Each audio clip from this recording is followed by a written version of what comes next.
হুকুমত, এখানে রাজাও যা, এখানে প্রজাওটা, এখানে কারো জমিদারি না। আইন জंग में जब आ गया वक्त नमाज एक ही सफ में खड़े हो गए महमूद आयाज। যুদ্ধ চলছে, যুদ্ধের ময়দানে সুলতান মাহমুদ গজনবী হলো রাজা, আর আয়াজ হলো তার গোলাম, তার ভৃত্য। কিন্তু যখন নামাজের কাতার হবে তখন আর কেউ রাজা না, কেউ প্রজা না, সবাই সমান। ওই মাটির ঘরে গেলে যেমন সব সমান, রাজারও 3.5, প্রজারও 3.5, সবাই 3.5 হাত। এবং দেখেন না কবরস্থান কত ঐক্যের জায়গা, আলহামদুলিল্লাহ।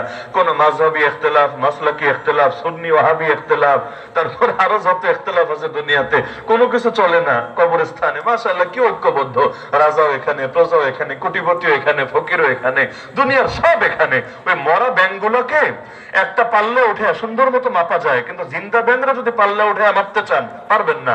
উঠাতে দেরি, কোনটা যে কোন দিক দিয়ে লাভ দিয়ে বের হবে এতে আর দেরি না।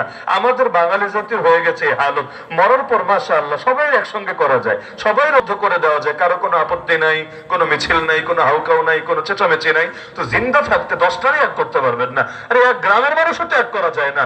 ইসলামের উপর আঘাত আসলে তখনও অন্তত ঐক্যবদ্ধ হয়ে জালেমদের টুটি চেপে ধরতে পারে না। আমার এখনো মনে পড়ে 6 এপ্রিল 2013, মানে 5ই মের আগের মাসের কথা।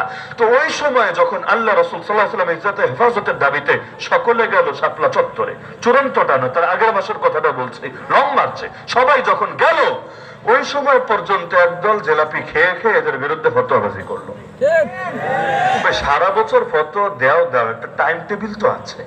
এখন মানুষগুলো গিয়েছে এখানে কোনো ধান্দা করতে না, গিয়েছে ওই শাহবাগী ব্লগার নাস্তিকদের ফাঁসি চাইতে। ফাঁসি তোমারও দরকার এখানে আসা, তুমি কোন দলের কোন মতের দেখার বিষয় না। দুনিয়ার সবকিছু তো দলাদলি চলে না, ঘরে 4 ভাই থাকলেও 4 রকম মত থাকে। তো পর যদি আসে ঘর দখল করতে, তখন আর কোনো মত টত থাকে না, তখন আর কোনো ঝগড়াঝাটি থাকে না।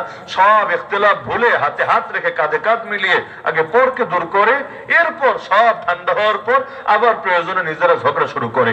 যখন আলী এবং মুআবিয়া রাদিয়াল্লাহু আনহুর মধ্যে যুদ্ধ হচ্ছিল, প্রতিদিন ডজন ডজন ডজন ডজন সাহাবী তাবেঈ শহীদ হচ্ছিল। ওই সময় পর্যন্ত খ্রিস্টান বাদশা একটা চিঠি লিখে পাঠিয়েছিল আমির মুআবিয়ার কাছে, হ্যাঁ আমির মুআবিয়া, আমি দেখতে পাচ্ছি তুমি হক আর তোমার প্রতিপক্ষ আলী, নাউযুবিল্লাহ, তুমি যদি অনুমতি দাও আমি তোমার সাহায্যে বাহিনী পাঠাতে চাই। ওই বাহিনী গিয়ে মানে ফুসলে আর কি, ফুসলে দুনিয়ার এই কাফের মুশরিকদের কাজে এগুলো, ওদের সব সময়, শুধু ওই জামানায় না, এই জামানায় করে না, এক এক সময় এক এক দলরে দিয়ে ধান্দা নিতে চায়। আগে যে দল ক্ষমতা ছিল ধরেন তাদেরকে দিয়ে নিয়েছে, তো এখন যদি তারা না থাকে তাই বলে কি ধান্দাবাজি ছেড়ে দিবে? পারবে না। এখন দেখবেন নতুন আরেকটারে ম্যানেজ করে ফেলেছে, কিভাবে এদেরকে দিয়ে নিজেদের প্রজেক্ট গুলো বাস্তবায়ন করা যায়, কিভাবে এদেরকে দিয়ে নিজেদের রোল গুলো প্লে করিয়ে নেওয়া যায়।